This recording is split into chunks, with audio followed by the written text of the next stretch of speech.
So, how exactly do you respond when a billionaire literally tells you to your face that you're a total failure? Welcome to This Explainer. Today, we're diving into an absolutely incredible true story pulled straight from modern business history. We're going to unpack how a single, incredibly humiliating insult sparked one of the greatest corporate comebacks of all time. If you love a good underdog story, or you've ever just wondered how top-tier leaders handle major disrespect, you are going to find this fascinating. Let's get right into it. All right, let's set the scene here. Picture this. It's the dead of winter in 1999. Outside in Detroit, Michigan, it is freezing cold. But inside the headquarters of the Ford Motor Company, the tension is just cutting. Ratan Tata, the head of India's massive Tata Group, is sitting in a meeting room with Bill Ford and his team of top executives. And the stakes? They're incredibly high. Tata Motors is bleeding money, and they're basically there trying to sell off their struggling passenger car division to the American automotive giant. Now, to figure out why Ratan Tata was even in that room in the first place, we've got to rewind just a bit. In 1991, Ratan Tata took command of the Tata Group. At that point, their auto division, Tata Motors, really only made trucks and commercial vehicles. But Tata had this huge vision, right? He wanted to build a passenger car made entirely in India for the Indian people. So, in 1998, they launched the Tata Indica.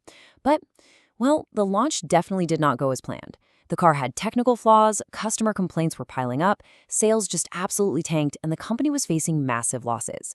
Facing tons of pressure from critics and even his own board, Ratan Tata felt backed into a corner to sell the division. And that intense pressure is exactly what brought him to the Motor City to meet with Ford. But here's where things get wild. After the Tata team laid out their numbers and their plans, Ford's response wasn't just a professional no thanks. It got super personal and frankly incredibly arrogant. Bill Ford looked directly at Ratan Tata and delivered these exact words. "When you knew nothing about cars, why did you start this business? We are doing you a massive favor by buying your company." I mean, wow. Think about the weight of those words. It was like an arrow straight to the chest. But Ratan Tata's reaction is legendary. He didn't yell, he didn't argue or try to defend himself. He just remained completely silent, stood up, formally shook hands, walked out of that room, and completely canceled the deal. It would have been so easy for the Tata team to just fly back to India completely defeated. A lot of people would have. But rather than breaking them, the fire of that humiliation fueled an absolute obsession for perfection. And I think this is what separates a standard leader from a truly extraordinary one. It's how they process disrespect. Ratan Tata didn't channel that insult into pointless anger. He channeled it into pure, unadulterated motivation. He basically told his team, look, we don't need Ford. We're going to write our own destiny. So, what was the immediate game plan? Well, step one was already done. Reject the buyout. Step two is where the real grit shows up. Over the next few years, Ratan Tata personally spent his days down on the factory floor. He was talking with every engineer, tweaking, refining, literally pouring his soul into fixing this product. And all of this relentless, hands-on work led right into step three. In February 2001, Tata Motors launched the Indica V2. And it was flawless. It quickly became India's favorite car. It pulled Tata Motors completely out of the red, and it established them as an unstoppable force in the automotive world. So that brings us to part one, the 2008 global meltdown, where the tables completely turn. Fast forward 9 years from that icy meeting in Detroit. The 2008 global financial crisis hits, and it completely flips the power dynamics of the entire global auto industry. On one side, you've got Tata Motors. They are highly profitable, they're completely dominating the Indian market, and their cars are starting to be seen globally. On the flip side, you have Ford. The mighty American empire was now teetering right on the edge of bankruptcy. The exact same company that told Ratan Tata they'd be doing him a favor by buying his failing business was now desperately bleeding money, just struggling to keep the lights on. To just barely survive the crisis, Bill Ford was forced to put his most prized crown jewel assets on the chopping block. We're talking about the legendary British luxury brands, Jaguar and Land Rover. But there was a massive problem here. Both of these brands were hemorrhaging cash, literally costing billions. So as Ford was shopping them around, major global automakers took one look at those toxic balance sheets and backed way off. So who would be brave enough, or maybe crazy enough, to actually step up and save them? Well, the lifeline actually came from Mumbai. On March 26, 2008, Ford executives were the ones flying to India, not the other way around. In the historic Bombay house, Ratan Tata purchased Jaguar and Land Rover from Ford for a staggering $2.3 billion. The guy who was once called an amateur had just swooped in and bought the absolute pinnacle of automotive luxury. And you are not going to believe what happened inside the meeting room this time around in 2008. As they were finalizing the deal, Bill Ford looks at Ratan Tata and actually says these words: "You are doing us a big favor by buying JLR, Mr. Tata." I mean, talk about the ultimate satisfying irony, right? He repeated the exact same phrase from 1999, doing us a big favor. But the context couldn't have been more different. It wasn't spoken out of arrogance anymore. It was spoken out of pure desperation and deep gratitude.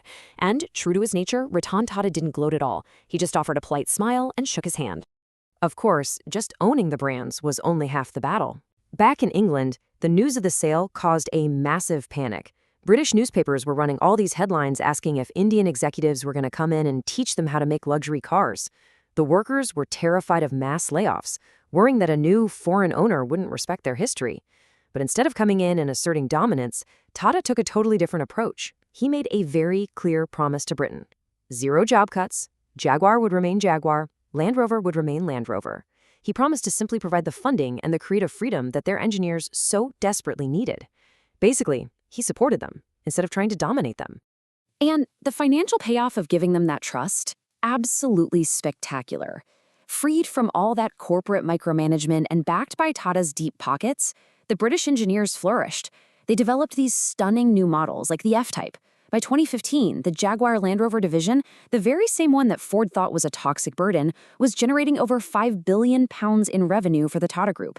It literally became the most profitable pillar of their entire automotive empire. Which leads us right into part 2, Ford's final surrender and their exit from the Indian market. Honestly, if the story ended right there in 2008, it would already be a total masterclass in business strategy. But there is a final, shocking twist. See, for 3 decades, Ford had been pouring billions of dollars into trying to crack the Indian market. They brought in all their global strategies, their massive marketing budgets, but they completely failed to win over the everyday Indian consumer. There's just a profound irony here. The company that told Ratan Tata he didn't know how to make cars ultimately proved that they had absolutely no clue how to sell cars in Tata's home country. Eventually, the bleeding just became too much. In September 2021, Ford sent shockwaves through the whole automotive world when they announced they were completely halting car production in India. To pack up their bags and finally leave the market, Ford had to swallow a staggering $2 billion loss. To put that in perspective, that is roughly 15,000 crore rupees down the drain. And this leads us to the ultimate piece of poetic justice. To actually execute this exit strategy, Ford desperately needed to sell off their enormous state-of-the-art manufacturing plant in Sanand, Gujarat. And who do you think they had to knock on the door of to buy it? Yep, Tata Motors. The company Ford once deemed entirely unworthy of existing bought Ford's own massive factory. And the cherry on top?